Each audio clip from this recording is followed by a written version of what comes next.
প্রধান উপদেষ্টা অধ্যাপক মোহাম্মদ ইউনূসের সঙ্গে বৈঠক করেছেন হেফাজতে ইসলাম বাংলাদেশের নেতারা। গতকাল শনিবার রাষ্ট্রীয় অতিথি ভবন যমুনায় এই বৈঠক হয়। প্রধান উপদেষ্টার প্রেস উইং এ তথ্য জানিয়েছে।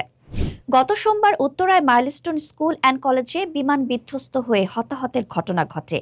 এর প্রতিক্রিয়ায় পরদিন মঙ্গলবার উত্তরায় বিক্ষোভ, দুই উপদেষ্টাকে অবরুদ্ধ করে রাখা, সচিবালয়ের সামনে বিক্ষোভের পর রাজনৈতিক দল ও জোটের নেতাদের সঙ্গে বৈঠক শুরু করেন প্রধান উপদেষ্টা। 4টি দলের 8 জন নেতার সঙ্গে বৈঠক করেন প্রধান উপদেষ্টা।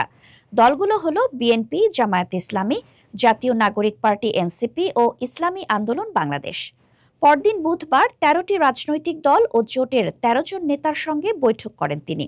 আর গতকাল আরও 12টি দল জোটের 12 নেতার সঙ্গে বৈঠকে বসেন প্রধান উপদেষ্টা।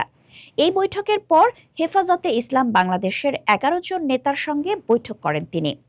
প্রধান উপদেষ্টার প্রেস উইং জানায়, বৈঠকে শাপলা চত্বরের হত্যাকাণ্ডে ক্ষতিগ্রস্তদের জন্য প্রয়োজনীয় ক্ষতিপূরণের ব্যবস্থা এবং এ ঘটনার যাবতীয় তথ্য উপাত্ত সংগ্রহ ও সংরক্ষণের ব্যবস্থা গ্রহণের বিষয়ে আলোচনা হয়।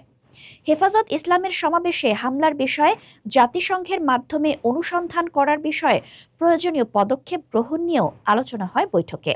এছাড়া ফ্যাসিবাদী শাসনামলে হেফাজতের নেতাকর্মী ও আলেম ওলামাদের বিরুদ্ধে দায়ের করা মিথ্যা মামলা প্রত্যাহারের অগ্রগতি নিয়েও আলোচনা হয়েছে। বৈঠকে হেফাজতে ইসলাম বাংলাদেশের নেতাদের মধ্যে উপস্থিত ছিলেন মাওলানা খলিল আহমদ কোরাইশি, মাওলানা সাজেদুর রহমান, মুফতি জসিমউদ্দিন, মাওলানা মাহফুজুল হক, মাওলানা মহিউদ্দিন রব্বানী, মাওলানা আহমদ আলী কাশেমি, মাওলানা মামুনুল হক, মাওলানা আজিজুল হক ইসলামাবাদী, মুফতি সাখাওয়াত হোসাইন রাজি, মুফতি বশিরুল্লাহ এবং মুফতি কেফায়েতুল্লাহ আজহারি।